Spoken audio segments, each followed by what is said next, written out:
Hello and welcome back to another episode of Biblical Unlocks. Today we're going to be going through 2 Kings chapter 5, where we're going to see that sometimes we need to do something that is humbling.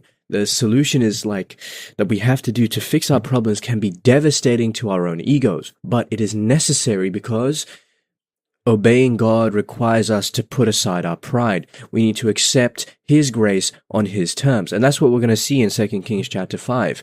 Naaman is going to battle with leprosy. His journey from Syria to Israel, we're going to see that. We're going to see the simple command that Elisha gives him to wash himself in the Jordan.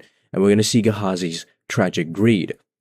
And I'm going to give you one immediate action to help you surrender your expectations and obey God even when His way feels beneath you. In this episode of Biblical Unlocks, this show is designed to help build your habit of reading the Bible, understanding the Bible, and applying it in your daily life. If you enjoy episodes like this, please consider following and rating the show. It's free, it helps me out a lot, and you can always change your mind later. Now let's get a little bit of context into the chapter.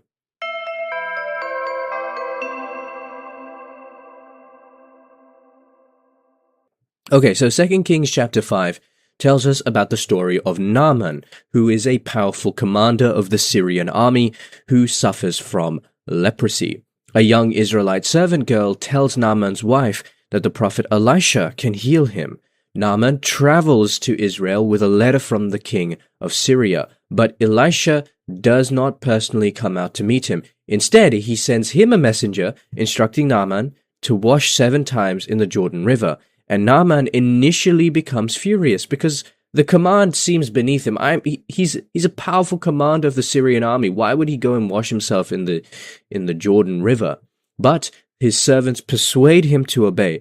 After washing, his flesh is restored, and he confesses that there is no God in all the earth except Israel. So the chapter ends tragically, though, when Gehazi secretly pursues Naaman to obtain gifts through deception, and Naaman's leprosy is going to come upon Gehazi.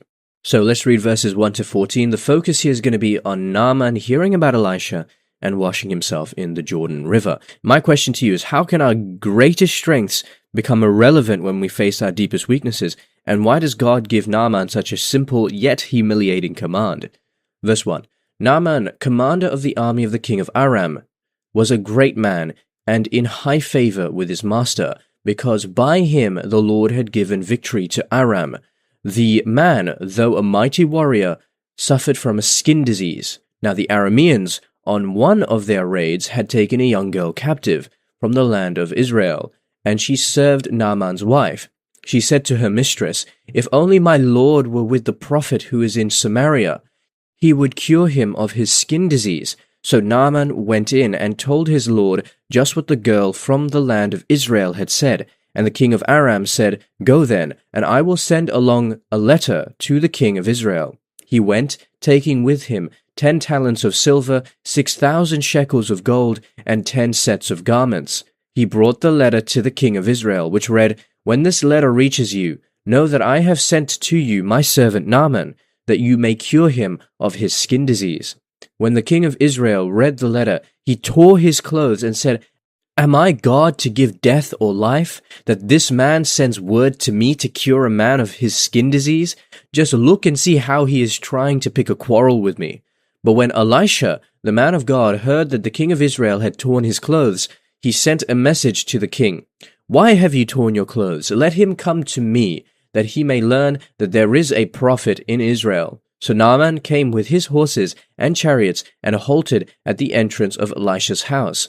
Elisha sent a messenger to him, saying, "Go, wash in the Jordan 7 times, and your flesh shall be restored, and you shall be clean." But Naaman became angry and went away, saying, "I thought that for me he would surely come out and stand and call on the name of the Lord his God, and would wave his hand over the spot and cure the skin disease. Are not Abana and Pharpar, the rivers of Damascus, better than all the waters of Israel? Could I not wash in them and be clean?" He turned and went away in a rage.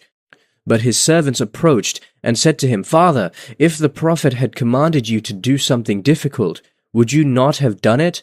How much more when all he said to you was wash and be clean?" So he went down and immersed himself 7 times in the Jordan, according to the word of the man of God.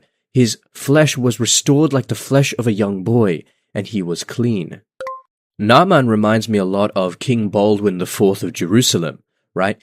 In the movie The Kingdom of Heaven, we see a king who has leprosy, and yet he's quite a successful king in the sense that he protects the Holy Land from attacks by Saladin. But he wears a mask. Now, that's not exactly historically correct, but what's interesting here is Naaman is both a powerful leader and he's also suffering with leprosy.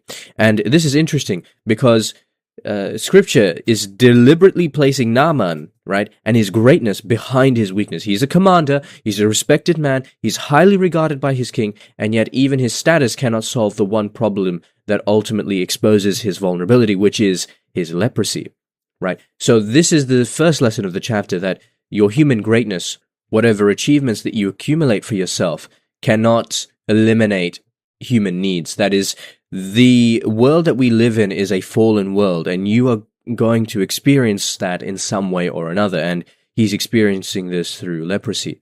But we need to remember something, that even though wealth, status, earthly power can't cure the deepest wounds of the human person, what can is the actions of the Lord. And we see an unnamed captive girl with virtually no social power. She's the one who becomes the person through whom Naaman first hears about God's prophet Elisha. And the powerful commander receives hope through someone whom society would have considered insignificant. Remember, cast your minds on the idea of the cornerstone being the stone that the builders rejected. And this is a very common biblical theme, that God uses what is weak, what is insignificant, to establish his greater purposes. The king of Israel tears his clothes when he receives a letter from the king of Aram. Aram is just Syria. So he receives the Syrian king's letter, and the king assumes that the request is impossible, and he interprets the situation as a means to create conflict. Okay, so he actually lacks faith in some sense, right? He sees only the problem and cannot imagine God's ability to intervene in it. So it's quite striking, right? The king of Syria is asking a request through a letter to the king of Israel, and yet the young servant girl has confidence that God can provide a prophet, whilst the king only sees the problems. However, we see Naaman is offended by the command that Elisha gives him. Go and wash yourself in the Jordan River 7 times, because it seems beneath it. This is something below him. I'm a king. Well, not a king. Well, I'm a commander, a great commander, and I am well respected by the king and all of these things. He expected something dramatic. He even said, look, I expected you to come and call upon the Lord, wave your hand and perform some great spectacle. But instead, he is told to wash in a quite unimpressive river. And he even compares, well, why this river? Why not Damascus? Why not and all of the other rivers? No. The problem is not the river, okay? He wants God's healing, but he wants it in a way that preserves his dignity. He wants to maintain his ego, his pride, his arrogance. That's why we will often do the same thing as well. So we might make fun of this guy, right? We can make fun of Naaman, but we do the same thing.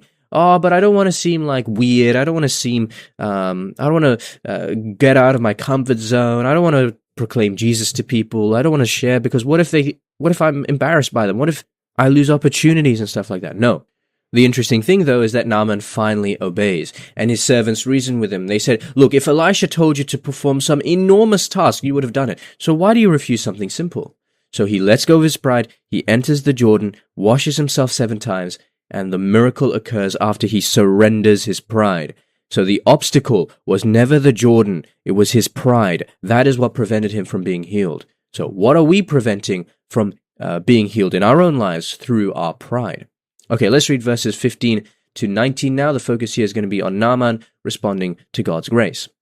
Verse 15, then he returned to the man of God, he and all his company. He came and stood before him and said, now I know that there is no God in all the earth except in Israel. Please accept a present from your servant. But he said, as the Lord lives, whom I serve, I will accept nothing. He urged him to accept, but he refused. Then Naaman said, if not, please let 2 mule loads of earth be given to your servant, for your servant will no longer offer burnt offering or sacrifice to any god except the Lord. But may the Lord pardon your servant on one account. When my master goes into the house of Rimmon to worship there, leaning on my arm, and I bow down in the house of Rimmon, when I do bow down in the house of Rimmon, may the Lord pardon your servant on this one account. He said to him, Go in peace. Okay, so Naaman realizes his faults from before, and he goes beyond simply he's not just celebrating, oh my God, I'm healed. No, he's saying the miracle actually revealed something about God's character and about who God is. He said in verse 15, Now I know that there is no God in all the earth except in Israel. Please accept a present from your servant. So he is saying something here, and showing us something, that God's gifts are meant to lead us toward God himself. And Naaman asks Elisha to forgive him concerning his future actions in the house of Rimmon. He says that. And he is beginning to navigate what faithfulness to the God of Israel will actually mean in his particular position in Aramean or Syrian society. And he recognizes that his new allegiance to the God of Israel will now create tensions with his own responsibilities and his own relationships. But Elisha's response is simple: Go in peace. It doesn't mean that, idolatry is acceptable, because Rimmon was a Syrian storm and thunder god, okay? And it's mentioned here in the story in 2 Kings chapter 5, verse 18. He doesn't say, go and worship Rimmon, right? Go and worship your old Syrian deity. No. The point of this story is that this scene is showing a new believer beginning to understand how his faith is going to reshape his life. And this is a complicated environment. So he's saying, look, I'm going to have to go into the house of Rimmon to worship. He says, go in peace. I believe Elisha says go in peace for a reason here. He's saying this because this go in peace, I believe, signifies something deeper. Go in peace is Shalom. This is the presence of the Lord with you, right? Is he saying and condoning idolatry? Of course not. He's a man of God. But he recognizes that he is a highly respected commander in the army. So now he's going to make difficult decisions. He's going to have to make difficult decisions, and he believes the Lord will guide him through all of this. And eventually he will stop worshipping in the house of Rimmon, and he won't have to do that anymore. But that is going to take time. It's not going to be an easy and quick fix. So I believe the text is actually recognizing that this is going to be a difficult situation to navigate. Okay, let's read verses 20 to 27. Focus here is going to be on Gehazi's greed and judgment.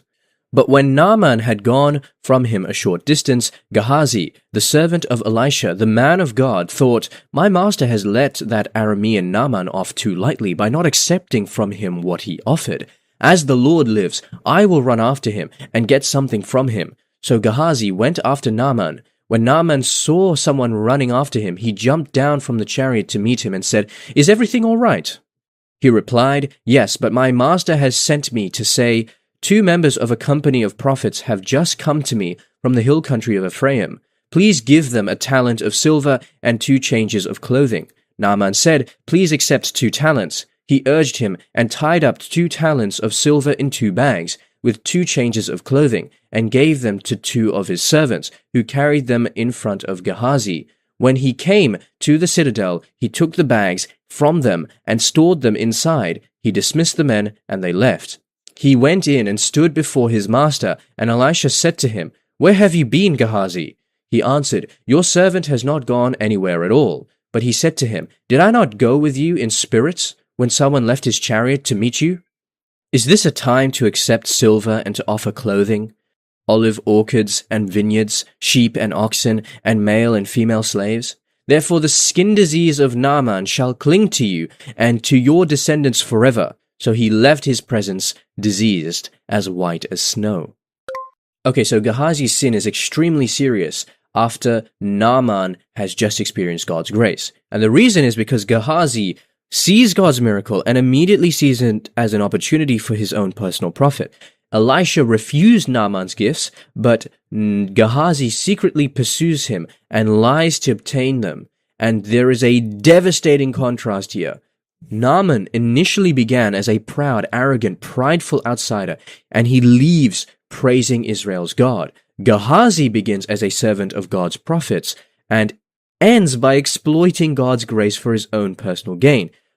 A fall from grace. So we need to condemn greed and the exploitation of others for personal gain, and that is why he is being punished so severely. The other thing I would say is, the judgment reverses the story. Naaman came in with leprosy and he left cleansed. Gehazi, who attempts to profit from that cleansing, receives the disease. God's grace, therefore, is not a commodity that can be bought and sold. Gehazi tries to turn God's mercy into a means of his own personal wealth, and the consequence exposes how serious greed can be to our spiritual life. Okay, let's see how this chapter fulfills Jesus Christ.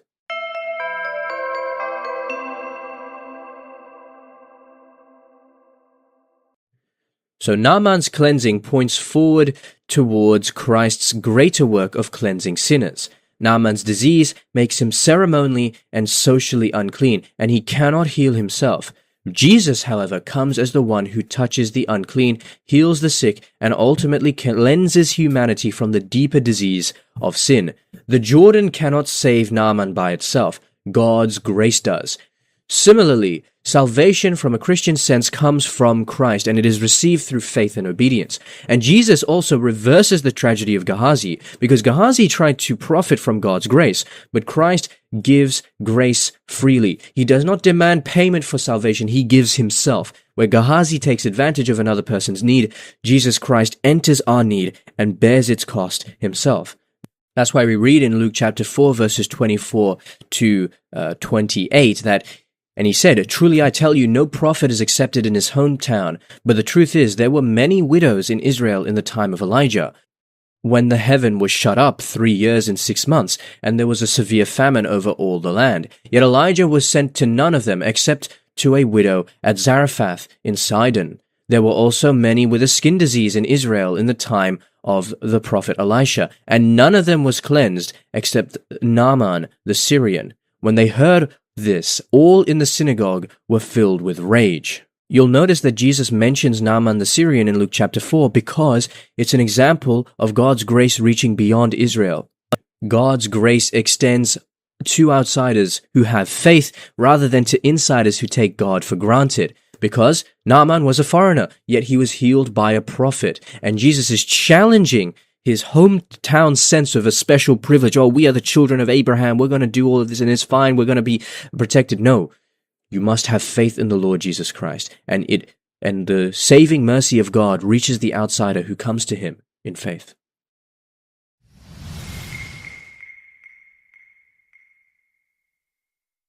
Okay, so how can we apply this chapter in our everyday lives?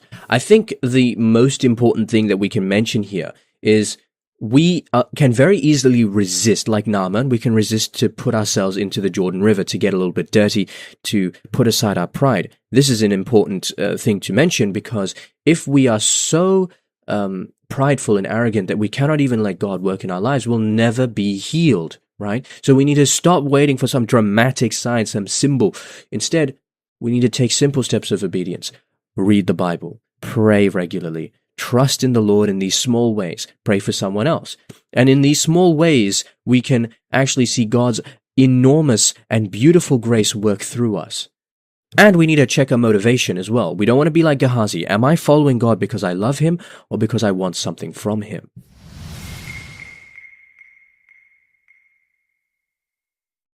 Alright, so that's it for this episode of Biblical Unlocks. Next time we're going to see Elisha's servant discovering that the heavenly army surrounding them is far greater than the enemy army they can see. We're going to unpack spiritual sight, God's protection, and the surprising mercy that is shown to Israel's enemies, and what it means to trust God when circumstances look hopeless. So that's it for this episode of Biblical Unlocks. We learnt that human status and achievement does not eliminate our deepest need for God, that God works through people the world would consider insignificant, that pride can prevent us from receiving God's grace on his terms, that God's gifts should leave us to the gift giver, who is God, and that God's grace must never be exploited for personal gain. And finally, that Naaman's cleansing points us forward to Jesus Christ, who cleanses sinners and freely gives salvation. So that's it for this episode of Biblical Unlocks. If you enjoyed this episode, please feel free to rate the show and follow.